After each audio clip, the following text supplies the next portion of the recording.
15 anos eu aceitei minha vocação. Certo. Aceitei entre aspas, né? Porque aceitei, eu marco minha conversão do dia que eu aceitei minha vocação, dia 8 de dezembro de 2011. Tem uma longa história sobre a minha vocação, Imaculada Conceição. Nossa Senhora sempre me acompanha.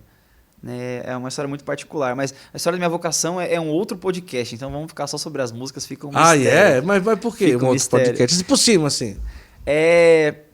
Porque eu era muito cético com relação à minha vocação e sempre quis fugir. Nessa ideia de fazer planos pra minha vida, eu sonhava, irmão Barnabé falava sobre isso, né? Sonhava em ser pai. Sonhava ter um molequinho parecido comigo, que eu torcesse pro São Paulo como eu. Nossa, que tocasse violão. Não tem como garantir isso. Isso é um risco muito grande. É um risco. E desejar o mal pros outros. Eu ia no mau sentido doutrinar. Desejar o mal, não. Desejar o mal sem corintiano, palmeirense aí, ó. Você que tá escutando, se converte em nome de Jesus. São Paulino, viu? Sim. Gente, eu não tenho um time, é só brincadeira, tá? Pelo amor de Deus, né? Senão tem moralista de plantão que vai falar mal da gente. Né? Sim, aí. Mas, enfim. Aí sonhava com isso, um molequinho jogasse bola como eu, tocasse violão como eu, gostasse das coisas que eu gostava. E aí, quando a primeira vez começou a incomodar meu coração com relação à vocação sacerdotal e depois religiosa, eu não queria. Falei pra Deus que não.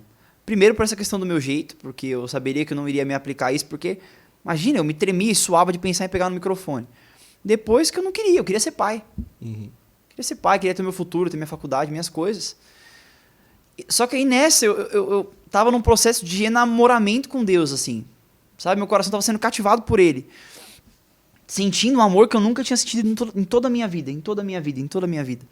Eu participava de missa e ver a Eucaristia, meu coração ardia, momento com o Santíssimo, e grupo de oração, e pregação, e parecia tudo que se voltava para aquilo.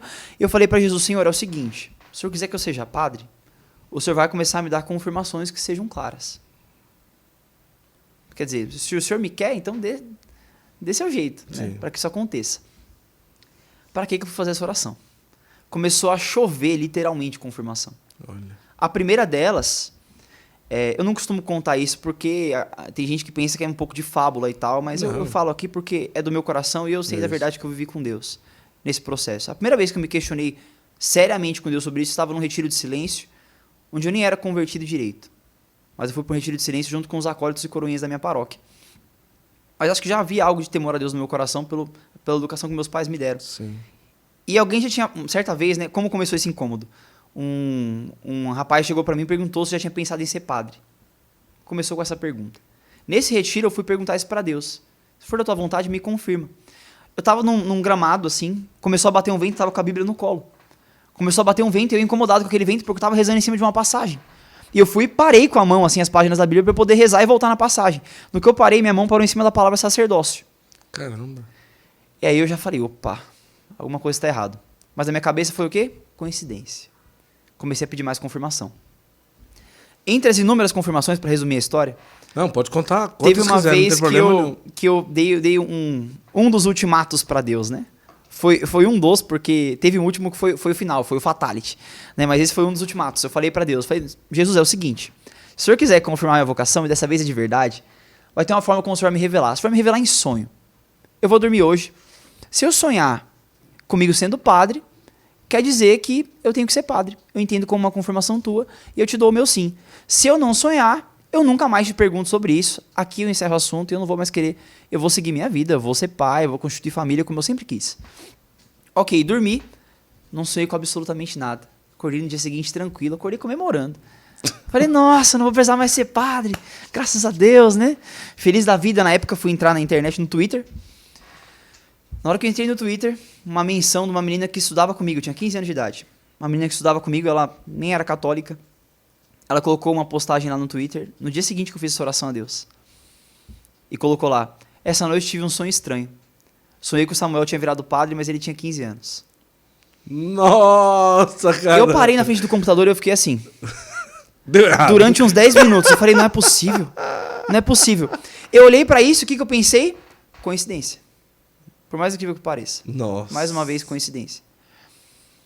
Enfim, depois de muitas e muitas e muitas confirmações, teve um dia que eu dei o ultimato pra Deus. Essa foi a última de todas.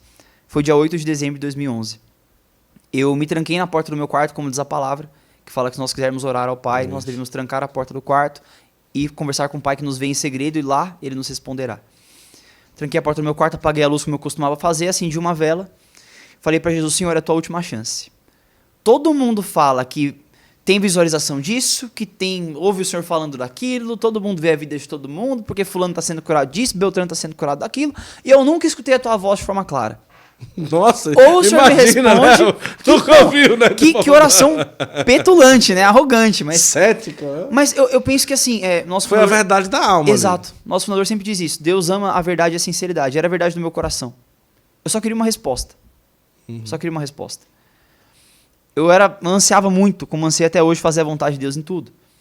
E aí, naquele dia, eu perguntei para Deus e falei, Senhor, se o Senhor quiser que eu seja padre ou religioso de fato, me dê uma resposta clara. E essa é a última vez que eu te pergunto. Abrir a Sagrada Escritura, é claro que a Sagrada Escritura não é um sortilégio, um negócio que a gente simplesmente abre, mas Deus se utiliza da forma que Ele quiser para falar conosco. Eu abri no livro de Jó, se não me engano, capítulo 31.